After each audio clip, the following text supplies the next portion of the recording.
আলহামদুলিল্লাহ, সব দিন এরকম মজলিস পাওয়া যায় না। দু এক সময় মনে হয় কিছু কিছু মসজিদকে শ্রোতা সব মুখে তালা মেরে বসে আছে। হ্যাঁ, আপনারা এখানে এসে একটা জিনিস দেখছি, আপনাদের মনের ভিতরে একটা আলাদা শান্তি আছে। একটু আওয়াজ দেন, নারায়ে তাকবীর, নারায়ে তাকবীর। আলহামদুলিল্লাহ। তাহলে প্রথম পর্ব আজকে মতো ক্লোজ, দ্বিতীয় পর্ব শুরু করছি। আমি বিস্তারিত এটার মতো অনেক বেশি বলতে পারবো না।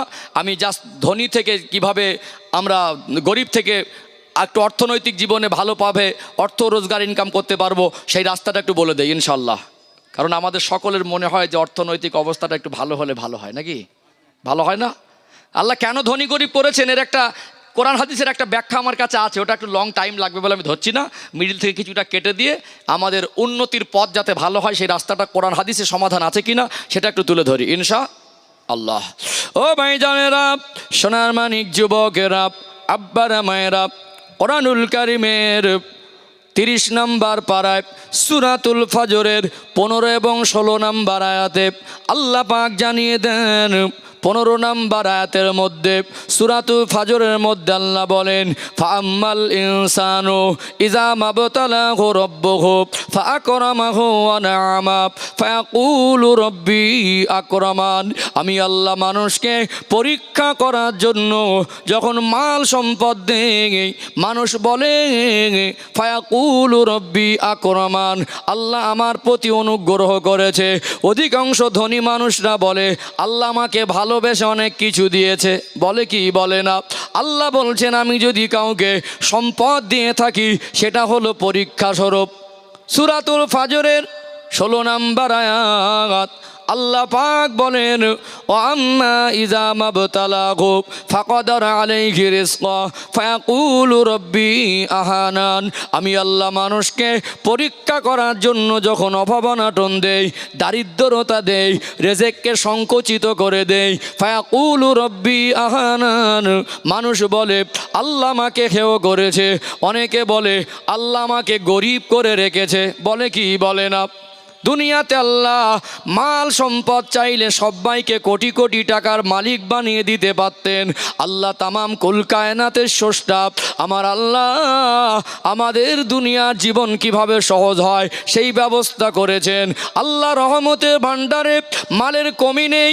আমার আল্লাহ যদি তিনি চাইতেন সবাইকে কোটি কোটি টাকার মালিক বানিয়ে দিতে পারতেন, কিন্তু আল্লাহ আমাদেরকে গরিবও করেছেন পরীক্ষা করার জন্য, আর ধনীও করেছেন পরীক্ষা করার জন্য।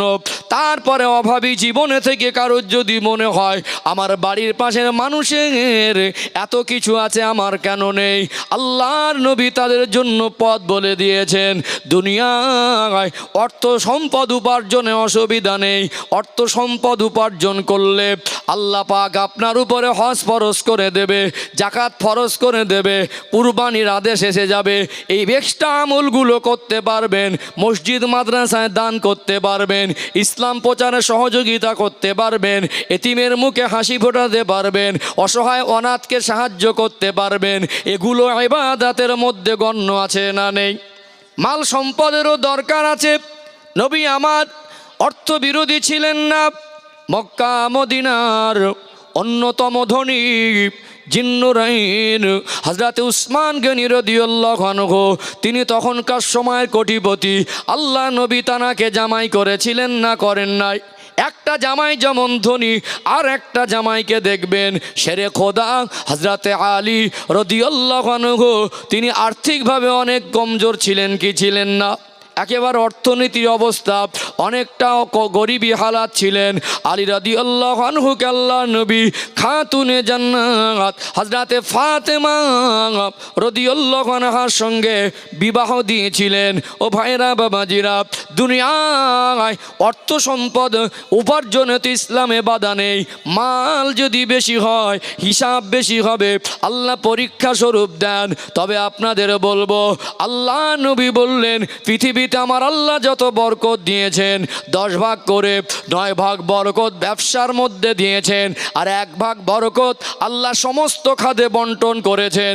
আপনার যদি মনে হয় আমারও ধনী হওয়া দরকার, আপনার যদি মনে হয় আমারও মাল সম্পদ দরকার, আপনাকে একটা হালাল ব্যবসার পথ বেছে নিতে হবে। আজকে আল্লাহর রসুলের কথার বাস্তবতাটা গোটা বিশ্বের দিকে তাকিয়ে দেখুন। গোটা পৃথিবীর মধ্যে সেরা 100 জনের ধনীর তালিকাগুলোকে আপনি করুন, ধনী লোকের তালিকা গুগলে সার্চ করুন। প্রত্যেকটা ব্যবসায়ী একটাও চাকরিজীবী নয়। চাকরি করে একটা লিমিটে ইনকাম হয়। অনেক সময় 3 তলা বাড়ি কি 5 বিঘা জমি কিনতে পারে। 5,000 10,000 কোটি টাকার মালিক চাকরি করে হওয়া যায় না। গোটা বিশ্বের মধ্যে সেরা 100 জন ধনী লোকের তালিকা দেখবেন, সবকটা ব্যবসায়ী। আল্লাহ 9 ভাগ বরকত ব্যবসার মধ্যে রেখেছেন, আর 1 ভাগ বরকত সব খাতে বন্টন করে দিয়েছেন। ব্যবসাটা করতে হবে হালাল। মদের ব্যবসা নয়, সুদের ব্যবসা নয়, ঘুষের ব্যবসা নয়, গাঁজার ব্যবসা নয়, হারাম জিনিসের ব্যবসা নয়। ব্যবসাটা হালাল যদি করেন, হালালভাবে যদি চাষবাস করেন, আমার আল্লাহ দয়াময় ওতে বরকত নাজিল করে দেবেন। এখানে আমাদের ভিতরে অনেক মানুষ এরা অভাবী জীবনের দারিদ্রতায় ভুগতে ভুগতে শয়তানি ওয়াসওয়াসা মাথায় চাপে এরা মনে করে পাশের বাড়ির মানুষ কোটিপতি, আমিও রাতারাতি কোটিপতি হব। 30 টাকায় কোটিপতি হওয়ার স্বপ্ন দেখতে গিয়ে লটারির দোকানে গিয়ে গিয়ে তার জীবনের হালাল টাকাগুলো ধ্বংস করছে না করে না? ধ্বংস করছে না করে না? এই লটারির পিছনে পড়ে বহু মানুষ জীবনের বহু টাকা ধ্বংস করেছে। ওর জীবনে সে কপালটার খুলিনি, জীবনে কপালটার, আল্লাহ বলেছেন ওটা হারাম পথ, ওর ভিতরে তোমার কল্যাণ নেই, ওর ভিতরে তোমার কল্যাণ নেই। আমরা কিছু অবুঝ মানুষকে দেখি, তারা লটারির দোকানে, ও মনে করে লটারি আমাকে ধনী করবে। আল্লাহ যদি মনে করে তোমাকে গরিব করে রাখবে, পৃথিবীর কোনো মানুষের ক্ষমতায় তোমাকে অর্থশালী করবে। কি হালাল পথে চেষ্টা করতে হবে। এই হালাল পথে চেষ্টা করলে, হালাল ব্যবসা করলে কে বরকত দেবে? আল্লাহ। নদিয়া জেলায় অনেক জায়গায় সবজি চাষ হয়। কি হয়? উর্বর মাটি আছে না, সবজি চাষ হয়। আলু বলেন, পটল বলেন, বেগুন বলেন, কপি বলেন। এইবারে উপরে পাইকারি মার্কেটে যাবেন, চাষের জমি 1.5 কিলো পোকার বেকা ভিতরে ঢুকে দিয়ে উপরে স্যাম্পেলগুলো চকচকে করছে। বলছে আল্লাহর কিরে ভাই, উপরে যেমন ভিতরে তেমন। চিটিংবাজি করলে আল্লাহ নারাজ হবে না খুশি হবে? নারাজ হবে। এবারে কিছু মানুষ চাষবাস করে, এদের মাথায় এক মানে শয়তানের ওয়াসওয়াসা চেপে গেছে। এ মনে করছে জমির আলটা কেটে একটু বড় করলে মনে হয় ধান বেশি হবে। কি জমির আল কেটে বড় করে ধান বেশি ফলানোর ক্ষমতা আছে? আল্লাহ রেজেকের মালিক। ওমা মিন দাব্বাতিন ফিল আরদি ইল্লা আলাল্লাহি রিজকুহা। আল্লাহ বলেন যাদেরকে দুনিয়ায় পাঠিয়েছেন তাদের রেজেকের জিম্মাদারি আমি আল্লাহ নিয়েছি। একটা মানুষ একটা ধান ফেলে দেয় জমিনে, আল্লাহর দয়ার কুদরত যদি হয় ওই ধান থেকে বীজ পাতা বের হয়ে বড় হবে। ওই একটা বীজের গোড়ায় আরও 5টা বীজ পাতা বার হবে।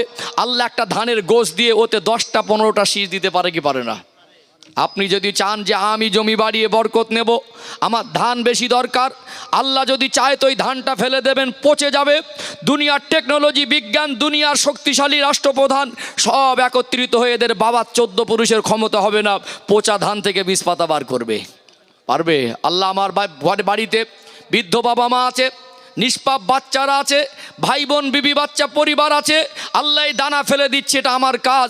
আল্লাহ আপনি আমাকে বরকত দেবেন। বরকত দেবেন কে? একটা আলুর কলা নিয়ে কাটা অংশ নিয়ে মাটিতে পুঁতে দেই, আল্লাহর কুদরত ওই গাছটা বড় হয়। আল্লাহর দয়ায় ওই মাটির নিচে ওই গাছের গোড়া একটা ছোট্ট কাটা আলুর কলা থেকে আল্লাহ 2 কিলো আলু দান করে। করে না? আপনার ক্ষমতা আছে 1 লাইন আলুর গাছ বাড়িয়ে অনেক ফসল ফলাবেন, আল্লাহ যদি গোড়ায় না দেয়? আমাদের চিন্তা চেতনা অপবিত্র হয়ে গেছে। আমরা মনে করি আমাদের মতো করে হারাম পন্থা আমরা বড় লোক হব, এতে বরকত হয় না, এতে আল্লাহ পাক নাখোশ হয়ে যায়, নারাজ হয়ে যায়। হালাল পথের ইনকাম করলে, রোজগার করলে আল্লাহ বরকত দেবে ইনশা আল্লাহ। সম্মানিত ভাইরা, যদি হাঁড়িতে শুধু পানি দিয়ে চাল না দিয়ে আগুনে বসিয়ে রাখি সন্ধ্যা পর্যন্ত, হাঁড়ি কি ভর্তি হয়ে যাবে? তাহলে চালটা দিতে হবে। কিছু মানুষের, আমাদের যুবকদের বদ অভ্যাস কি জানেন? শরীরটা বডি বিল্ডারের মতো। কত গরিব মানুষ অসুস্থ শরীর নিয়ে হালাল রুজি উপার্জন করছে, শুধু ঢন ঢন করে ঘুরবে আর খাবে। কিছুদিন কারোর সঙ্গে বন্ধু পাতিয়ে তার পিছনে 10 টাকা খরচা করে খবরে দেখবেন 10,000 টাকা ধার নিয়ে বসে আছে। আছে না? আবার ওই মানুষটা 10,000 টাকা নিয়ে আরেকজনের কাছে আবার 10,000 নিয়েছে, আরেকজন আবার 3,000 নিয়েছে, 10-15 জায়গায় দেনা করে ভিতর থেকে এইবারে শুধু নাকে কাঁদবে, আমার কপাল খারাপ, আমার অবস্থা ভালো। দেখো খবর নেন, ঢন করে ঘুরছে, কাজ কামের খবর নেই, শুধু টাকা ধার করবে আর বলবে আল্লাহ আমাকে গরিব করে রেখেছে, আমার কপাল খারাপ, আমার নসিব খারাপ, আমার ইনকাম হয় না, আমার রোজগার হয় না, আমার বরকত হয় না। এইভাবে চললে কি বরকত দেবে? চেষ্টা করতে হবে, একটা ব্যবসা থেকে 2টো ব্যবসা বাড়াতে হবে, তারপরে তো আল্লাহ বরকত দেবে কি দেবে না। আর বরকত না হওয়ার আরেকটা কারণ একটু তুলে ধরি, এটা শেষ করবো, এইটা বলেই শেষ করবো, আর 5-7 মিনিট, অসুবিধা হচ্ছে নাকি? ও ভাইজানেরা, সোনার মানিক যুবকেরা, আব্বারা মায়েরা, আল্লাহ পাক পবিত্র কালাম কোরআনুল কারীমের মধ্যে বলেন, লাইন শাকারতুম লাযীদান্নাকুম। ওরে আমার বান্দা বান্দি, তোমরা যখন আমার নিয়ামতের শুকরিয়া আদায় করবে, আমি আল্লাহ তোমাদের জন্য আমার নিয়ামতকে বৃদ্ধি করে দেবো। জোরে বলুন সুবহানাল্লাহ। নিয়ামতের শুকরিয়া আদায় করতে গেলে আল্লাহ পাক কোরআনুল কারীমে বলেন, ওয়া ইন তাউদ্দু নি'মাতাল্লাহি লা তুহসুহা। ওরে আমার বান্দা বান্দি, আমি আল্লাহ তোমাদের জন্য এত বেশি নিয়ামত দিয়েছি, তোমরা গুনে গুনে শেষ করতে পারবে না। আল্লাহ দেওয়া নিয়ামতের মধ্যে আমাদের জন্য আল্লাহ রেজেকটাও তো একটা নিয়ামত। নিয়ামতের কদর করতে হবে, নিয়ামতের সম্মান করতে হবে। রোজগার করলেন হালাল টাকা, ওই টাকায় যদি মদ খান, বলুন তো হালাল টাকা নিয়ে হারাম কাজে ব্যয় করছেন, ওই নিয়ামতের কি কদর করা হলো না অপমান করা হলো? রোজগার করছে হালাল, ওই টাকা দিয়ে গাঁজা খাচ্ছে, রোজগার করছে হালাল, ওই টাকা দিয়ে সুদের ব্যবসা করছে, রোজগার করছে হালাল, ওই টাকাটা যদি লটারি কাটে, হালাল টাকা ছিল, সারাদিন মজদুরি করেছে, 400 টাকা পেমেন্ট পেয়েছে, ওই হালাল টাকার সম্মান কদর করা দরকার আছে না নেই? আল্লাহ নিয়ামতকে যদি সম্মান না করেন, আল্লাহ আপনার জন্য নিয়ামত বৃদ্ধি করবেন না। আর কয়েকটা কারণ বলে দেই। অনেকে বলেন হুজুর একটু তাবিজ দেন, হাতে পয়সা দাঁড়ায় না, এত ইনকাম করে বরকত পাই না। বরকতের সব থেকে বড় তাবিজ হলো আব্বা মায়ের দোয়া। বাবার পিছনে খরচা করেন, মায়ের পিছনে খরচা করেন, আপনার সাধ্য মতো। গরিব তো কি হয়েছে, 500 টাকা দিতে না পারলেও 5 টাকার একটা কেক কিনে তো দিতে পারেন। 1000 টাকা দিতে না পারলেও 10 টাকার একটা বিস্কুটের প্যাকেট তো দিতে পারেন। বাবার কাছে বসবেন, মায়ের কাছে বসবেন, তাদের খোঁজ খবর নেবেন। আপনার কষ্ট করা ইনকাম করা পয়সা তাদের পিছনে খরচা করবেন। তারা যদি খুশি হয়ে যায়, আল্লাহর আরো খুশি হয়ে যায় আপনার জন্য। বাবা মার দোয়া থেকে এত বড় দোয়ার কোথাও পাবেন না। আব্বা মা যদি দোয়া করে, নবী বলেন বিগয়রি হিজাব, ওই দোয়াটা আল্লাহ পাকের দরবারে সরাসরি কবুল হয়ে যায়। আজকে কিছু সন্তান আছে দেখবেন বাবার খোঁজ খবর নেয় না, মায়ের কাছে গিয়ে বসে না, হয়তো কিছু দেয় সেটা মন থেকে না, আর চোখে দেয়, ঝাড়া মেরে দেয়। হয়তো বলল মা বাবা 200 টাকা দিবি, ভদ্রলোক কোনো রেসপন্স নেই, ঠিক আছে, একটা টানা কথা আর চোখে বলে দিয়ে বেরিয়ে গেল। সকালবেলা স্ত্রীর হাতে বলল এই 200 টাকার আব্বাকে বা মাকে দিও। এমন কিছু ভদ্রলোকের ঘরের মেয়ে আছে, ওই টাকাটা নিয়ে এমন ভাব দেখায় মনে হয় বাপের বাড়ি থেকে এনে দিচ্ছে, আছে না? টাকাটা হাতে নিয়ে মনে করে বুড়ো আর বুড়িটা যে কবে মরবে, সবসময় টাকা টাকা টাকা টাকা, মনে মনে করছে মরলেই তারপরে আমার জান ঠান্ডা হবে। হ্যাঁ, একটা কি এই লো আব্বা তোমার ছেলে টাকা দিয়ে গেছে, এটা কি টাকা দেওয়া হলো? পাশে বসেন, খোঁজ খবর নেন, বাবার একটু খেদমত করেন, মায়ের একটু খেদমত করেন, আল্লাহ খুশি হবে। অনেকে দেয় 1 মাসের ভিতরে একটু মন খুলে আব্বাকে একবার আব্বা বলে না, 1 মাসের মধ্যে মন খুলে মার কাছে বসে 2 মিনিট কথাও বলে না, ও মার দোয়া পাবে? কি গো, মার দোয়া সহজে লাগে? সেই দোয়া পেতে গেলে একটু খরচা করতে হয়, খেদমত করতে হয়। বাবা মার পিছনে খরচা করলে বরকতকে দেয়, আল্লাহ বরকত দেয়। আর একটা বরকত না হওয়ার কারণ, আমাদের কিছু মা বোনেরা আছে দেখবেন নজর মোটা, প্রত্যেক দিন খাবার নষ্ট।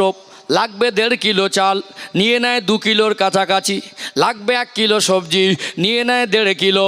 প্রতিনিয়ত খাবার নষ্ট করে। এরকম কিছু মানুষের বদ অভ্যাস আছে না নেই? খাবার নষ্ট করা, আল্লাহর নেয়ামতকে অপমান করলে আল্লাহ দয়াময় বরকত জিনিসটা আপনার জন্য দেবেন না। এমনও কিছু মানুষ আছে দেখবেন, তারা বাবা মা সন্তানকে মানুষ করছে, ছেলে আর মেয়েটার 10-12 বছর বয়স হয়ে গেছে, এখনও তাদেরকে শেখাতে পারলো না ভাত ছড়াতে নেই। খাবে 1 মুঠো, ছড়িয়ে দেবে 3 মুঠো। বাবার মা অন্ধের মতো বসে থাকে। আপনার সন্তানকে আপনি অবশ্যই পেট পুরে খাওয়ান, এতে আপত্তি নেই। এই বাচ্চাগুলোকে শেখাতে হবে ছোট থেকে, খাবার নষ্ট করা যাবে না। ইসলামের শিক্ষা হলো দস্তরখানা বিছিয়ে খাওয়া যে সুন্নাত। আল্লাহ নবী কেন দস্তরখানা বিছিয়ে খেতে বলেছেন, এই সুন্নাতটা কেন? একটা খাবার যদি পড়ে যায়, ওই খাবারটা উঠিয়ে যেন খাওয়া যায়। ভালো পাত্র দস্তরখানা হিসাবে বিছানো দরকার। আজ আমাদের অনেকে মনে করে আমাদের মধ্যে দস্তরখানা বিছানো মনে হাড় হাড্ডি আর মাছের কাঁটা ফেলা, মনে করে কি করে না। আল্লাহ দেওয়া নিয়ামতকে কদর করতে হবে। আজকে দিনে কিছু যুবক ভাইরা আছে দেখবেন, কোথাও বিবাহ অনুষ্ঠানে, কোথাও কোনো সবরেসানির মজলিসে গিয়ে সেখানে গিয়ে খাবার নষ্ট করা বদ অভ্যাস কিছু মানুষের মধ্যে আছে না নেই? আছে না? এখন পাল্টি খাওয়া লোক আছে, পাল্টি খাওয়া, পাল্টি বাজ। ছেলের বাবা একটু পয়সাওয়ালা আর মেয়ের বাবা একটু গরিব মানুষ, দিন আনা দিন খাওয়া। তো বলছে বেই কোনো কিছু দাবি দামা নেই, জন 50 বরযাত্রী হবে, এটা একটু মেনে নেন। কতটা? 50 জন। একদিন না পার হতে হতে, হ্যালো বে একটা কথা বলবো বলছিলাম, ডিগবাজি খেয়ে দেয় একটা, 10 জন মতো তো বেড়ে যাচ্ছে। এ বেচারা দেখছে ওখানে মেয়ে দিচ্ছি, হ্যাঁ ওই বাড়িতে একটা আত্মীয়তা হচ্ছে, 10 জনের ব্যাপার, আমি যদি এখন মেনে না নেই তো অসন্তুষ্ট হবে, একটা মুখ কালাকালি হবে। ঠিক আছে আপনি যখন বলছেন তা আসুক। এত মারাত্মক পাল্টিবাজ আবার 2 দিন পরে বলছে, হ্যালো ভাই আর একটু কথা বলা ছিল, আর 2-4 জন তো বেড়ে যাচ্ছে, সামলাতে পারছি না তো। বেচারা ঠিক আছে, আর 2-4 জন যদি বেড়ে যায়, 60 জন হয়েছে, আর 4 জন 5 জনের মরে যাবো, 60-70 বলে চলে যাচ্ছে 80। আছে না নেই? আছে না নেই? এই যে মেয়ের বাবার ঘাড়ে চাপিয়ে দিলেন, এটি ইসলামের বিধান না। সেখানে গিয়ে আমাদের ছেলেরা খেতে পারবে 4 পিস, নিয়েছে 8 পিস, টেবিলে এত পরিমাণে খাবার নষ্ট, বিশ্বাস করুন দেখলে হৃদয় ফেটে যাওয়ার কথা। গরিব মানুষটা তার জীবনে কত কষ্ট পরিশ্রম করে, মেয়েটার যখন থেকে 2 বছর বয়স ছিল সেই দিন থেকে তিল তিল করে টাকা পয়সা জমিয়ে, রক্ত পানি করা পয়সাগুলো জমিয়ে জমিয়ে আজকে 50-60 হাজার টাকা এক জায়গায় করেছে। আপনারা 50 জন যাবে বলে ডিগবাজি খেয়ে 3 উল্টন খেয়ে 80 জন চলে গেলেন, আর এত খাবার নষ্ট করছেন, আল্লাহর কাছে হিসাব দিতে হবে না? বাবাকে জিজ্ঞেস করুন, দাদু যদি বেঁচে থাকে জিজ্ঞেস করুন, এক সময় খাবার অভাব ছিল, মানুষগুলো বাড়িতে কোথায় গোস্ত, মাসে 1 দিন যদি গোস্ত রান্না হতো আনন্দ করে বলতো আমার আব্বা গোস্ত এনেছে, 2 পিস ভাগে পড়লে হাড়ের গায়ে গোস্ত লেগে থাকতো। আজ অপচয় এসেছে, আজ অপচয় নষ্ট করছেন, করেন অপচয়। এই জন্য আল্লাহ দেওয়া রেজেককে সম্মান করলে বরকতকে দেবে। জোরে বলেন আল্লাহ। এই আমলগুলো করেন, ইনশাআল্লাহ বরকত হবে। যাই হোক, আর আল্লাহর রাস্তায় দান করতে হবে। শুনেছেন না দান করলে বরকত হয়? কি করলে? দান করলে বরকত হয়। কি করলে বরকত হয়? দান করলে। একটা জিনিস মগজে ঢুকিয়ে নেন, আমার আল্লাহ কত বড় রহমান, বাস্তবতা একটু বোঝেন। একজন মানুষ যদি 5 লক্ষ টাকার মালিক হয়, কত টাকা? বা 5 কোটি টাকার মালিক বলুন, ওই 5 কোটি টাকার মালিক যদি 5 টাকা দান করে, এলাকার মানুষ হাসবে না? এত কিপটে, 5 কোটি টাকার মালিক 5 টাকা দিচ্ছে, আল্লাহর কাছে মনে হবে ধারা তোর এত কিছু দিলাম তো তারপরে এত মায়া, তুই 5 টাকা দিচ্ছিস, আল্লাহ খুশি হবে? গ্রামের মানুষ খুশি হবে? হবে না। ও যদি 5 কোটি টাকার মালিক 5,000 দেয় তো একটা মাননসই হবে, যাক 1,000 বা 5,000 কি 10,000 দিলে একটা মাননসই, আল্লাহ খুশি হবে। একজন 5 কোটি টাকার মালিক 5 টাকায় আল্লাহ সন্তুষ্টিও পাবেন আর মানুষের সন্তুষ্টিও পাবে না। একজন মানুষ 5,000 টাকা দেনা, 50 টাকা পকেটে আছে, ওই 5 টাকা দিতে পারবে কি পারবে না? একটু হাহু দেন। তাহলে 5 টাকা দিলেন, তার দেনা 50,000, কাছে আছে 50 টাকা, ওই 5 টাকা যদি আল্লাহর জন্য দেয়, আল্লাহ খুশি হবে না? যে মনটা এত বড়, দেনা আছে, কাছে 50টা টাকা আছে, তার থেকে 5 টাকা হলেও আমার রাস্তায় ব্যয় করেছে, ও না করিনি। দেখুন আল্লাহ কত দয়াশীল। একজন মানুষ সে কোটিপতি, তার 5,000 টাকা দিয়ে আল্লাহ সন্তুষ্টি পেল, বা 10,000 টাকা দিয়ে, আপনি ঋণী অবস্থায় 5 টাকা দিয়ে সেই রবের সন্তুষ্টি পেলেন, এটা আমাদের জন্য সৌভাগ্য না? কি মনে হয়? আল্লাহ কত মহান। 5 টাকা দিয়েও আল্লাহ সন্তুষ্টি পাওয়া যায়। অনেকে যার বেশি আছে সে 5 টাকা দিয়ে সন্তুষ্টি পাবে না। আপনাদের কি জলসা না মসজিদের? আপনাদের মসজিদে আমি আজকে এসার নামাজ পড়েছি, আলহামদুলিল্লাহ। অনেক সুন্দর মসজিদ, কিন্তু মসজিদের মুসল্লিও দরকার আছে না নেই? মুসল্লি তো খুব একটা দেখতে পেলাম না। হ্যাঁ, মসজিদ তো বদদোয়া করবে আল্লাহর কাছে, খোরাক নেই তো। মসজিদের হক আদায় করতে হবে, নিজেরাও যাবেন, বাচ্চাদের হাত ধরে নিয়ে যাবেন, অভ্যাস করুন। বাড়িতে স্ত্রীদের নামাজের কথা বলুন। এই মসজিদে একটু কাজ বাকি, ভিতরটা গ্রানাইট দেওয়া আছে মনে হয়। হ্যাঁ, মানুষ কমাদামি মার্বেল দেয়, পেরে ওঠে না, আপনার গ্রানাইট দিয়েছেন, চকচক করছে, আলহামদুলিল্লাহ। বাইরে একটু কাজ বাকি। বলেন মসজিদের জন্য আগামী বছর এখন সময় নেন নাকি? না নগদে? নগদে, হ্যাঁ নগদেই হোক। আপনাদের কাছে যার কাছে যা আছে, আমি মুসাফির হালাতে রয়েছি, আমি মুসাফির হালাতে রয়েছি। আল্লাহ নবী বলেছেন মুসাফিরের দোয়া কবুল হয়। আমি খুবই নগণ্য অযোগ্য, এই মানুষগুলো কিনে আল্লাহর কাছে দোয়া করবে এইটুকু আমার বিশ্বাস আছে। আমি ছিলাম গত রাতে আসামে, কলকাতা এয়ারপোর্টে নেমেছি 12:30 নাগাদ, ওখান থেকে ডাইরেক্ট এখানে এসেছি। সম্মানিত ভাইরা, হ্যাঁ আপনারা যে যা পারেন 10,000, 2,000, 1,000, 5,000, হ্যাঁ অন্তত পকেট থেকে 2,000 টাকা যদি হয় তাও আল্লাহ রাস্তায় দেন। কমের উপরে 1,000 টাকা, মন ছোট করবেন না, আল্লাহ বরকত দেবে ইনশাল্লাহ। দান করা কঠিন নয়, দান করলে কমে না, বরকত হয়, এই বিশ্বাসটুকু তৈরি করা কঠিন। অনেক মানুষ আপনার চোখের সামনে যারা দান করে এদেরকে দেখেছেন আপনারা? আল্লাহ ওদের না খাইয়ে কি রেখেছে? রাখিনি। দানের ভিতরে একটা বরকত আছে। আমাদের মসজিদের সভাপতি সাহেব 1,000 টাকা, মাশাআল্লাহ, তাকবীর দেন, নারে তাকবীর। সবাই মিলে একটু আওয়াজ দেন, নারে তাকবীর। আমাদের মসজিদের সম্মানিত সভাপতি সাহেব বলুন জিন্দাবাদ। নগদে 1,000 টাকা, জোরে বলেন মারহাবা, নারে তাকবীর। মাশাআল্লাহ মাশাআল্লাহ, আল্লাহ দান কবুল করেন। আমার সভাপতি সাহেবের হায়াতে বরকত দেন, আল্লাহ রোগ বিমার থেকে হেফাজত করেন, ছেলে মেয়ে পরিবার নিয়ে সুখের জীবন কাটাবার মতো তৌফিক দেন। আত্মীয় স্বজন মাই মুরব্বী যারা কবরে, তাদের কবরে কবরে সব পৌঁছে দিন, তাদের কবরগুলোকে বেহেশতের বাগান করে দিন। আল্লাহ জানার বংশে ধরে কোনো দিন অর্থের অভাব দেবেন না। আপনার ঘরকে ভালোবেসে দিয়েছেন আপনার প্রিয় হাবিব নবী আমার সোনার জবানে বললেন, মামবানা লিল্লাহি মসজিদান বানাল্লাহু বাইতান ফিল জান্নাহ।